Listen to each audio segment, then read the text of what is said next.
What's going on? I'm going to be giving you guys a tutorial on the Wooting 60HE V2. You got it. You want to know how to use it. You don't want to be stuck behind having features that you don't even know what to do, or maybe some cool features that you really want to know how they work and you just don't know how they work. Let's get those figured out. First thing is first, let's start off with our updates. You know, they could have some new features that are holding you back and you don't even know it. Some settings that are making your keyboard glitch out if you don't have it updated. So let's get it updated. You want to go straight to the settings, click on the update. It'll have a little notification, and then we check for the updates. And then it most likely will show you one right here if you don't see it yet.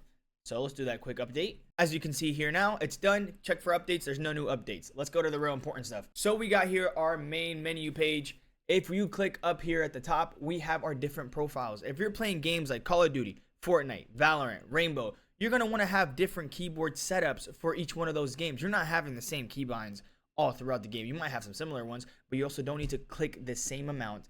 Click as precisely, click as quickly in all the same games. You got to change that around.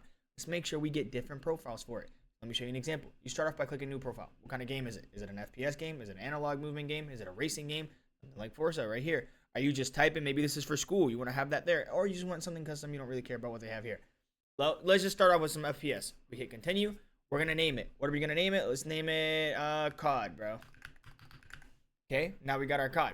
Then it's selected for FPS. It is going to be an inactive profile stored in Wootility. We don't need to do this one.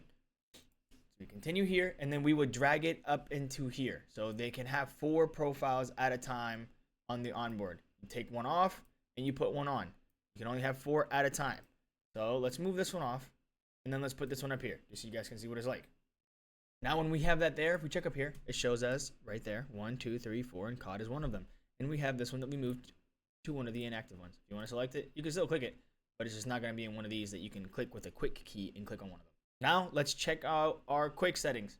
If you want to change the lighting of it, you go to the RGB setting, and whatever you select will be turning into that color. And so you selecting the color first, because that's what you're going to make it, and then you select the keys you want it. So it's on blue, highlight the bottom, your keys will now be blue at the bottom. If you select the yellow, whatever key you highlight will be yellow. Simple as that. And then you can do some different animations. You know, once you change these animations, you're not really changing color single color at a time. You're going to be changing all of it.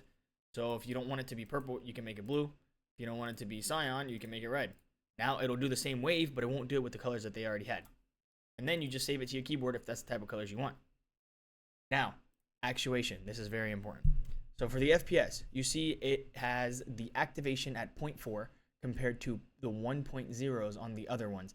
This is because you're doing a lot of movement in first-person shooter games. So they're going to want to have you at a lower actuation so you can move faster. You're not going to move faster per se, but you can react a little faster. Having to push your key all the way down compared to just pushing it at 0.4, it's going to be a lot quicker. Me, personally, I don't really like it that low on a game like Valorant, for example. I like it low on Fortnite, but I don't like it low on Valorant. So make sure you mess around with these to find the one you actually prefer. The way you change it is you click on whatever keys you want to change, and then you drag this little bar right here, or if you want to be more precise, you can literally just type it. You don't have to drag it. Just like that. Then you save it. Then it'll show you the ones that you changed. Something like Fortnite, I do this for my edit key, which is E. For my edit key, I'll do something like a 0.8, and that's what I have it. So I only need to click it at a 0.8 to activate my edit keybind. Maybe you can change your crouch button or whatever you use to build. Maybe even your jump button. I don't recommend putting it too low because then you'll get accidental clicks. Maybe you just like move your desk a little too much and the keyboard clicks, and you don't want that. Now we have a setting called Rapid Trigger. What this does is it makes it so that you don't have to reset your keybind all the way back up. So something like when you click the letter E, you see the actuation right here. If you have Rapid Trigger on, depending on the distance that you pick for your Rapid Trigger, which will be right here in millimeters, depending on that distance is how far back this key needs to go. So normally you click a key, and then after it goes right back to this 0 point from when you click it, that's when you can re-click it. So if you go here and then you just go there, you can't re-click that key. When you enable something like Rapid Trigger, it lets you reset. So for example, right there or right here, it lets you actually start clicking it faster. Something like editing in Fortnite, you're going to want to have Rapid Trigger on that keybind so you can go through your edits a lot quicker. You don't have to wait for that key to fully reset because you can click your left finger pretty quickly. So it all depends on how fast you can make your edits. Now, you have something like Remap. If you want to change where a keybind is, if you want to turn off a certain keybind, like you don't want the function key turned on, you don't want backspace there, all you have to do is click on that thing and then replace it with whatever you want, like the letter A. You don't want the letter A, let's put the letter D. Or you can literally tap it and then click on the letter you want for there. Then you have the functionality keys right here. You got these ones, this one, this one. Let's just keep it on the default, you know? Who's really changing that? Then you got your advanced keys for when you hit your FN. That's how you change these ones.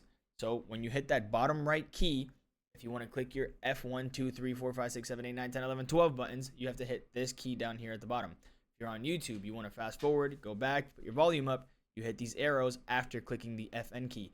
You want to just change some of your lights without having to come back to the app, you can hit the FN key and hit cycle. It'll change the color of your lights. This one is for when you're playing those racing games like Forza, or maybe even the racing mode in Fortnite. You can set this up here to make it so that your W would be a moving forward button.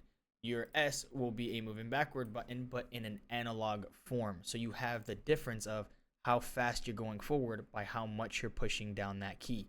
So back to the actuation points, you see a reference. If you tap W on a keyboard, you just move forward by however long you hold it. If you hold it, you keep moving forward. If you let it go, you stop moving. With that gamepad, depending on how much you press it, is how fast you'll go forward. So that's the difference. Go lock in and get your wins, bro. Let me know if you guys want any other tutorials for any other keyboards. I have a couple of them, or any other mice.